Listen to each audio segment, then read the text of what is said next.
तो last episode में हमने देखा था कि जियान और गोल्डन ड्रैगन किंग और जियोली तीनों मिलके उस जो मिस्ट्री सा जो पैसेज है उसके बाहर आ चुके थे और एक वाइट सा स्टोन गेट था जिसको ओपन करने के बाद वो आ गए थे ताओसी एंशिएंट गॉड की वो जो रहते थे उनके भीतर। तभी कुछ बातें होने के बाद वो जियान सब कुछ पूछता है कि हाँ ये ये जो पुनर्जन्म का सील ये सब क्या होता है। तब वो सब बताते हैं उनको कि हाँ ये होता है कि जब महायोद्धा गिर गए थे तो उनका कुछ इनहेरिटेंस रह गया था, तो उन्होंने इनको सिलेक्ट किया है कि हाँ नेक्स्ट टाइम जब वर्ल्ड वॉर होगा, कोई बहुत बड़ा जो महायुद्ध होगा, उसके टाइम पे इनको उनका सब कुछ पावर सब विरासत में मिल सकता है। उसके बाद जियान को उन्होंने ये भी कहा था कि हाँ ये जो दुनिया में जब तुम आ गए हो तो अभी तुम्हें ही यहाँ पे आगे चल के इसको ठीक करना, मतलब वर्ल्ड वॉर अगर कुछ होता है तो तुमको ही इसके सब कुछ करना पड़ेगा। तो आगे चल के ये सब हमें पता चला क्या है क्या चलेगा। उसके बाद वो एक ऐसा बात कहते कि ये सुन के जियान के दिल में भी सदमा लग जाता है कि वो कहते हैं कि क्या तुम चाहते हो कि ओरिजिनल फ्लेम मंत्र को प्रैक्टिस करना। ये सुन के जियान भी अभी अपने होश में नहीं था, क्योंकि डुइकी कंटिन्यू में वो यही चीज़ था जिसकी वजह से इतना पावरफुल बन चुका था, यही फ्लेम मंत्र था जिसकी वजह से आज यहाँ पे पहुँच चुका है। और वो उसे अभी पता चल रहा है क्या ये अभी इनकम्प्लीट था। तभी वो वाइट सा स्टोन गेट था, उसके पास में जो वो तीनों बैठे हुए थे, जियोली, गोल्डन ड्रैगन किंग और वो जो जियान, वो तीनों अचानक से खड़ा हो जाते हैं। और ये एपिसोड भी वहीं से ही स्टार्ट होता है, यहीं से स्टार्ट होता है। तभी तीनों बोलते हैं कि रियल फ्लेम मंत्र ये वही चीज़ था जबकि जियान ने डुइकी कंटिनेंट में इसके ऊपर ही रिलाई करके इतना पावरफुल बन चुका है। शायद ये जब अगर ये फ्लेम मंत्र नहीं होता तो शायद ये अपने पावर पर रिलाई करके यहाँ तक पहुँच ही नहीं पाता। हाँ शायद पहुँच भी जाता लेकिन उसको बहुत ही ज़्यादा वक्त लगता। तभी जियान बोलते हैं मास्टर प्लीज मुझे एनलाइटन कीजिए, मुझे बताइए, क्योंकि जियान को पता ही नहीं था कि सोकल जो फ्लेम मंत्र है, जो रियल फ्लेम मंत्र जो है मास्टर का, वो एक्चुअली है क्या चीज़। और इस दुनिया में या फिर वो जो जिस दुनिया से आया है, किसी भी दुनिया में अगर पावर नहीं होगा तो उसको जो उसका जो लव्ड वंस है, जो जिनको वो अपना फैमिली हो या फ्रेंड्स हो या फिर अपना वाइफ हो, उनको प्रोटेक्ट भी नहीं कर सकता बिना पावर के। तो इसलिए उसके लिए पावरफुल बनने के लिए फ्लेम मंत्र जैसे वहाँ पे ज़रूरी था, यहाँ पे भी ओरिजिनल फ्लेम मंत्र का ज़रूरी पड़ेगा। हम ये कह नहीं सकते कि ये कितना इम्पोर्टेंट चीज़ है जियान के लिए। तभी तोसी एंशिएंट गॉड अपने हाथ आगे लाते हैं और उनके हाथ में एक ब्लास्ट होता है, और ब्लास्ट होते ही एक स्क्रोल वहाँ पे अफेयर हो जाता है, जो रियल फ्लेम मंत्र था उसी का स्क्रोल था। जैसे वो एक स्क्रोल वहाँ पे अफेयर हुआ था, जियान की बॉडी के अंदर जो फ्लेम्स थे वो भी इधर उधर मतलब अनकंट्रोल होने लगते हैं, जियान के कंट्रोल से बाहर जाने लगते हैं उसके अंदर ही। और उसके अंदर जो फ्लेम मंत्र था वो भी अनस्टेबल होने लगता है। तभी जियान समझ जाता है कि वाकई ये रियल फ्लेम मंत्र है, जो ओरिजिनल फ्लेम मंत्र यही है। तभी घबराते हुए जियान बोलता है कि मास्टर ये क्या यही वो चीज़ है। तभी तोसी गॉड बोलते हैं कि हाँ यही है द रियल बर्निंग फ्लेम मंत्र। तभी सब बोलते हैं क्या ये रियल फ्लेम मंत्र। तभी जियान वो याद करता है कि जब वो डुइकी कंटिनेंट में था और तोसी गॉड से जो मिला था, वहाँ पे उनका जो सोल स्टेट में जो एक सोल अंग से जो मिला था उस मेंशन के अंदर, जहाँ पे वो डूडी बनने के लिए गया था, वहाँ पे तोसी एंशिएंट गॉड का जो सोल का जो अंश था उन्होंने भी बोला था कि हाँ मैं भी यहाँ पे जब डोडी बना था तब इस फ्लेम मंत्र की वजह से ही बन पाया था। ये मेरे लिए एक बहुत ही बड़ा अपॉर्चुनिटी था, मतलब एक बहुत ही बड़ा खजाना था। लेकिन मुझे भी ये पता नहीं है कि इसको बनाया किसने है। लेकिन अभी तोसी एंशिएंट गॉड के सामने वही ओरिजिनल फ्लेम मंत्र उसी के पास थे, और ये देख के वो सरप्राइज रह चुका था। तभी जियान सोचता कि हाँ इसी की वजह से मेरा जो भीतर जो फ्लेम्स जो है वो इधर उधर अनकंट्रोल तरीके से बिहेव कर रहे हैं, और जो फ्लेम मंत्र जो मेरे भीतर है वो भी इस ओरिजिनल फ्लेम मंत्र को देख के ऐसा वो इसकी तरफ अट्रैक्ट हो रहा है, क्योंकि उसको लगता है कि उसको अपना जो आधा जो हिस्सा है वो मुझे उसे मिल चुका है। और जियान को अभी ये महसूस होने लगता है कि वो जो पहले फ्लेम मंत्र प्रैक्टिस करता था वो एक्चुअली में इनकम्प्लीट था। मतलब ऐसा लगता था कि मैप का एक ही टुकड़ा उसके पास था। तभी तो उसे एंशिएंट गॉड जियान की तरफ देख के एक हल्की से स्माइल करते हुए बोलते हैं, क्या ये इंटरेस्टिंग नहीं लगता तुम्हें? जब तुम मुझे द्विकी कंटेनर में मेरे जो सोल के टुकड़े से जो सोल स्टेट पे जो मैं वहाँ पे था वो है पे जो तुम मिले थे मुझे, तभी वो मेरा उसी सोल का स्टेट था जब मैं उसी समय वहाँ पे डोडी पे ब्रेक थ्रू करके वहाँ पे प्रमोट हुआ था। और उस टाइम मुझे ज़्यादा कुछ पता नहीं था इस फ्लेम मंदिर के बारे में, भी उसका ज़्यादा कुछ पता नहीं था। तुमने जब वहाँ पे मुझसे अपना इनहेरिटेंस लिया, मेरा जो विरासत का जो पावर्स है, जो मेरा सब पावर जो लिया था, जो टेक्निक्स वगैरह लिया था, वो सब उतना ज़्यादा नहीं था। कुछ फ्लेम्स का टेक्निक ही तुम लेके मेरे से तुम कुछ फ्लेम का टेक्निक ही लेके गए थे। लेकिन तब का और अब का बात बहुत कुछ अलग हो चुका है, क्योंकि ये 10,000 साल पहले की बात है जब वहाँ पे मैं डोडी में प्रमोट हुआ था। और अब उस टाइम मेरा एक छोटा सा सोल का स्टेट वहाँ पे मैं छोड़ के आ गया था। लेकिन यहाँ पे जब तुम मेरे सामने हो, मैं अपनी पूरी कंप्लीट सोल स्टेट में अभी यहाँ पे हूँ। तो यहाँ पे मुझे सब कुछ पता है, जो जिस जिस चीज़ों के थ्रू मैंने पास किया है। अभी जियान को धीरे धीरे सब कुछ समझ में आ रहा था कि क्यों उसको उस द्विकी कंटेनर में जो दोषी एंशिएंट गॉड का जो सोल स्टेट में जो था, वो क्यों इतना हेजिटेट करके बात कर रहा था। कि ऐसा लगता था कि उसको कुछ ज़्यादा पता नहीं है और उसका मेमोरी इनकम्प्लीट है। और इसी की वजह से उस दोषी एंशिएंट का जो सोल पार्ट था वो भी जियान के सामने कुछ ज़्यादा रिवील नहीं कर पाया था। उसको कुछ ज़्यादा पता नहीं था उनको। और ये नए दुनिया के बारे में तो कुछ भी शायद नहीं पता था, इसलिए कुछ नहीं बता पाया था वहाँ पे। और जब दोषी एंशिएंट गॉड जब उस द्विकी कंटेनर से इधर नए दुनिया में आए, उसके बाद से बहुत कुछ ऐसे सीक्रेट्स उनके पास आए जो कि उस सोल स्टेट का जो वहाँ पे था उसके माइंड पे ये ट्रांसफ़र नहीं हो पाया था। तो जियान को ये सब कुछ धीरे धीरे समझ आ गया था।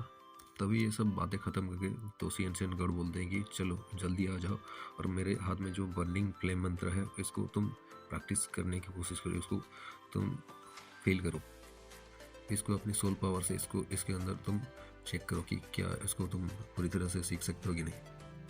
तभी जियान भी नॉड करके वो आगे देखने लगता है। उनके हाथों में जो स्क्रॉल था उसकी तरफ की वो सोचता है कि चलो आगे चल के शायद मुझे ये मौका नहीं मिले और शायद मैं तुम्हें एक्सप्रेस कर पाऊँ भी या फिर नहीं कर पाऊँ। अभी ही देख लेता हूँ क्या होता है, और फ्यूचर में क्या होने वाला है किसको ही पता होता है। अभी मुस्कुराते हुए जियान अपने हाथों से दोषी एंशिएंट गॉड के हाथों से उस ब्लैक स्क्रोल को अपने हाथों में लेके उसे महसूस करने लगता है कि जब उसके हाथों में वो स्क्रोल आ जाता है, उसे अपने हाथ में एक बर्निंग फील होता है कि मानो उसके हाथ पूरा जलने वाले हैं। हालांकि इतना सारा हेवनली फ्लेम्स उसके भीतर है, फिर भी उसको इतना ज़्यादा जलन महसूस हो रहा था। लेकिन उसको इतना भी इससे खतरा नहीं महसूस हो रहा था। लेकिन फिर भी वो अपने मास्टर की तरफ देख के पूछता है कि मास्टर क्या ठीक है सब? तभी दोषी एंशिएंट गॉड बोलते कि रिलैक्स, तुम ज़्यादा चिंता मत करो। ये जो फ्लेम मंत्र है ये तुम्हें चेक कर रहा है कि तुम्हारे भीतर कोई एविल फायर या फिर कोई बुरी तरह की फायर तो नहीं है ना। क्योंकि अगर बुरी तरह की फायर होता है तुम्हारे भीतर तो ये तुम्हारे कल्टिवेशन में आगे चल के प्रॉब्लम करने वाला है। तभी उस ब्लैक बर्निंग फ्लेम मंत्र की जो स्क्रोल था उसके अंदर से एक छोटा सा फ्लेम का टुकड़ा उसके बॉडी के भीतर टेरिफाइंग स्पीड से भीतर चेक करने के लिए चला जाता है। जियान तो पहले घबरा जाता है कि क्या होने वाला है, लेकिन बाद में वो देखता है कि भीतर हाँ ये फ्लेम मंत्र चेकिंग कर रहा है मेरे भीतर कि क्या कोई बुरी हवा तो नहीं है, बुरी तरह की फ्लेम्स वगैरह तो मेरे भीतर नहीं है। तो ये जैसे मास्टर ने कहा तो वैसे ही हो रहा है, तो वो रिलैक्स हो जाता है।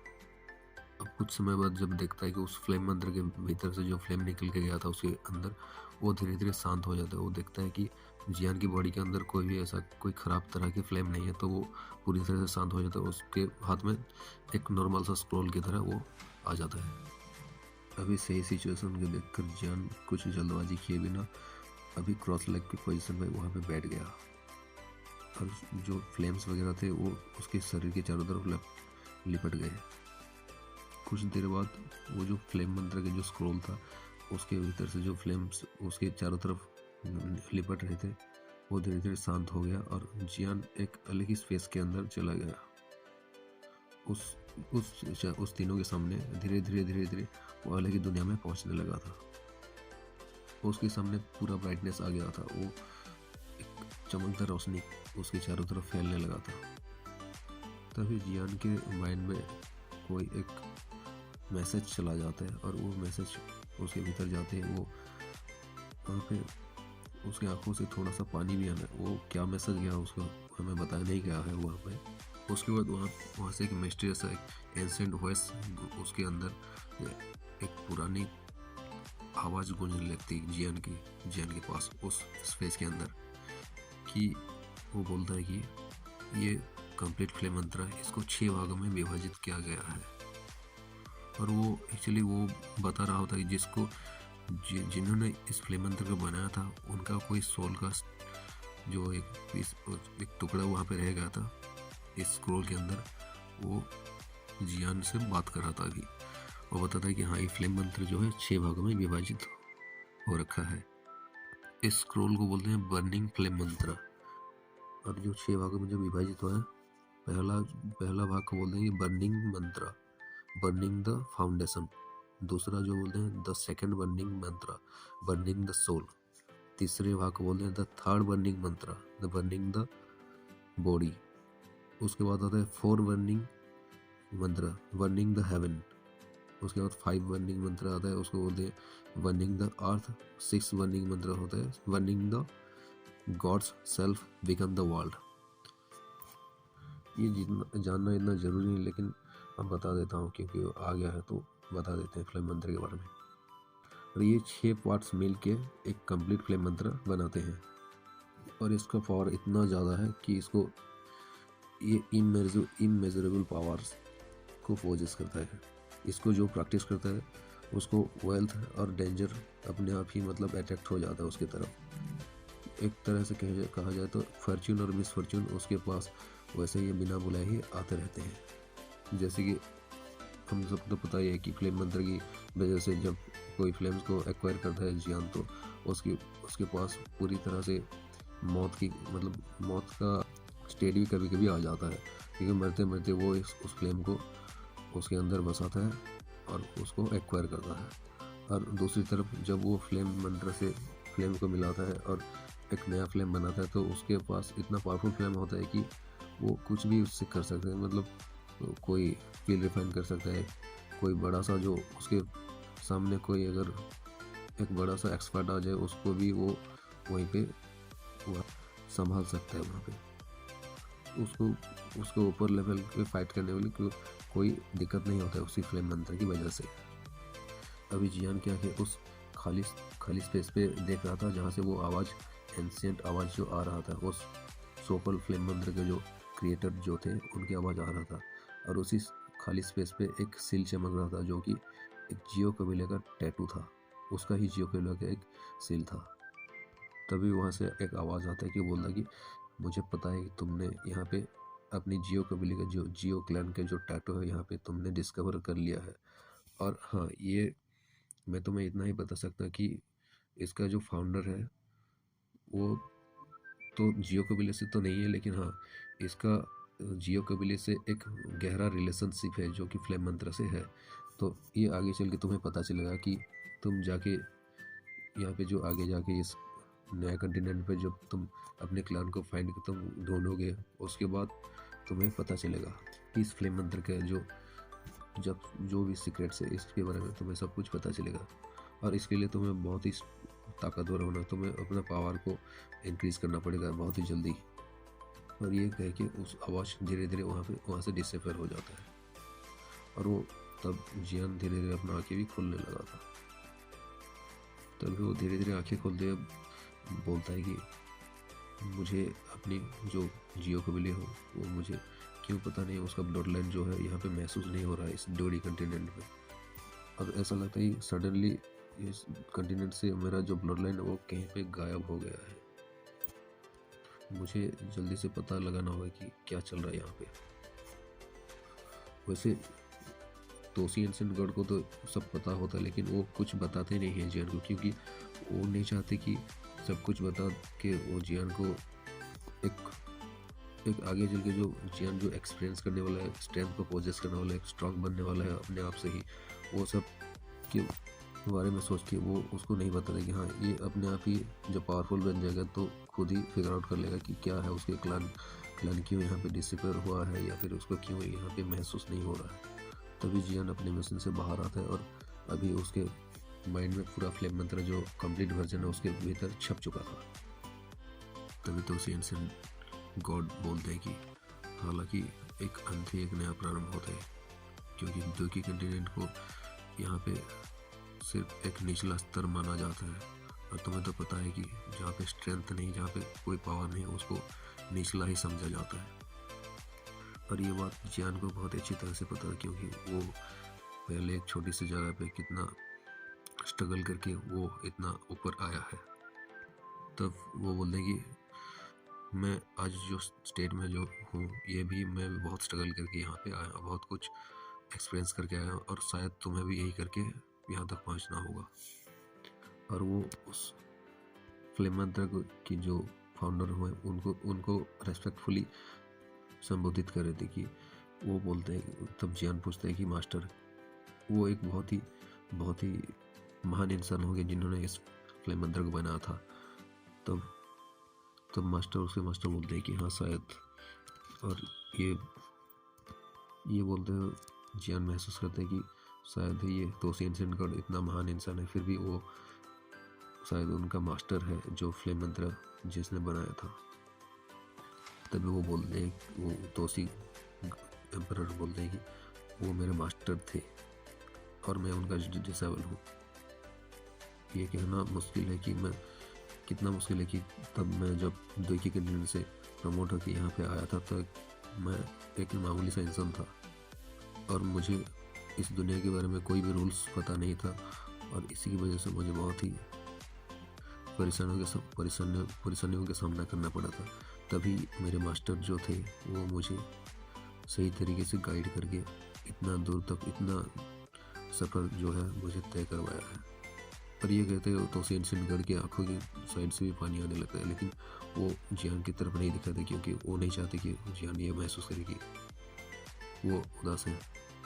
तभी वो जियान की तरफ मुस्कुराते हुए बोलते हैं कि अब तो तुमने मेरा जो बर्निंग फ्लेम मंत्र है उसको एक्वायर कर लिया है, अब तुम मेरे विश को फुलफिल करो, और मुझे जब मैं नेक्स्ट टाइम जब मैं अपनी जो डीप स्लीप से जब जागूंगा तब मुझे अपना एक बेहतर शिष्य देखने को मिले।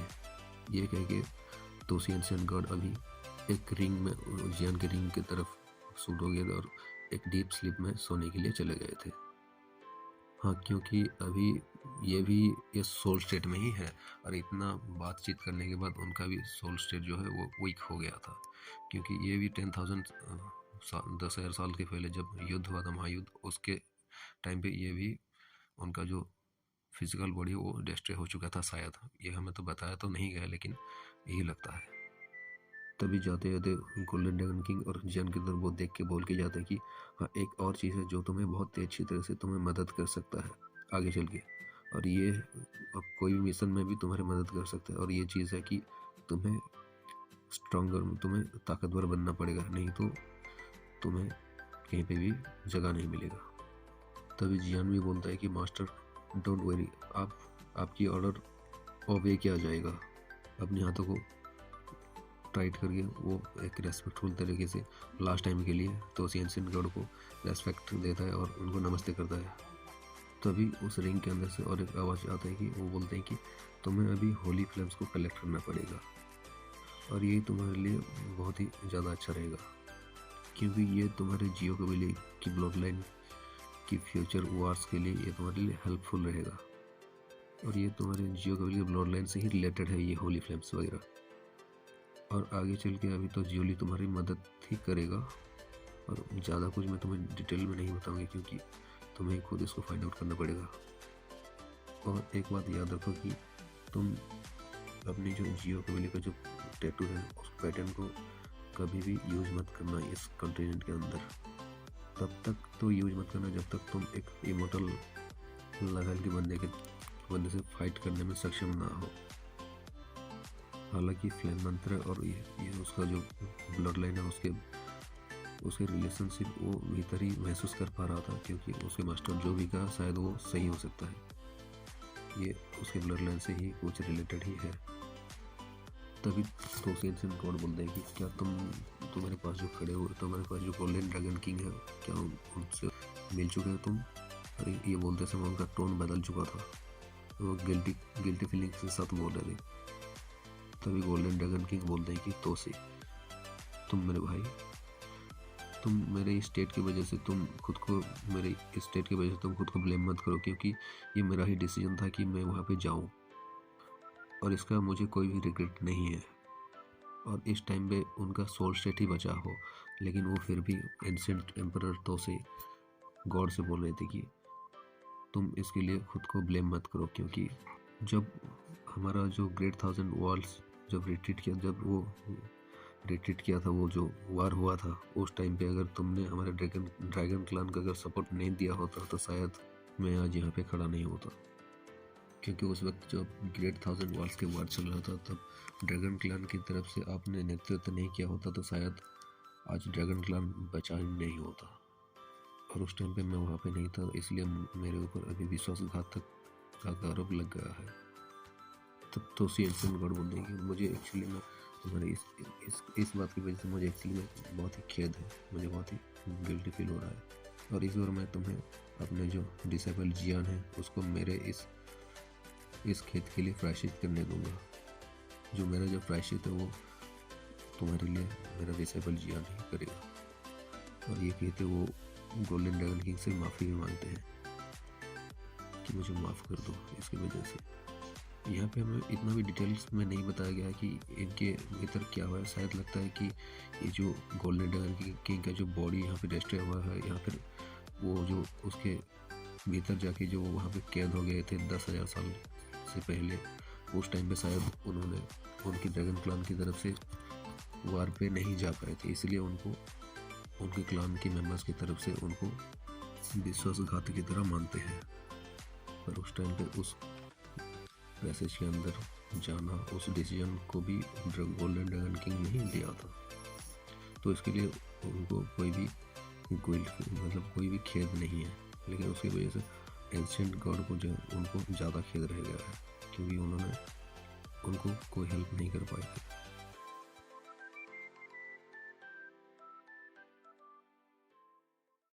आज का ये एपिसोड यहीं पे ख़त्म करते हैं, और ये एपिसोड था एपिसोड 4 का फर्स्ट पार्ट, और मैं आपके लिए इसका दूसरा पार्ट भी लेके आऊँगा जल्दी से, क्योंकि ये थोड़ा ज़्यादा लंबा एपिसोड है, इसलिए पहला पार्ट आपके लिए लेके आ गया हूँ। चलो फिर मिलते हैं फिर से दूसरा एक वीडियो में, तब तक के लिए बाय।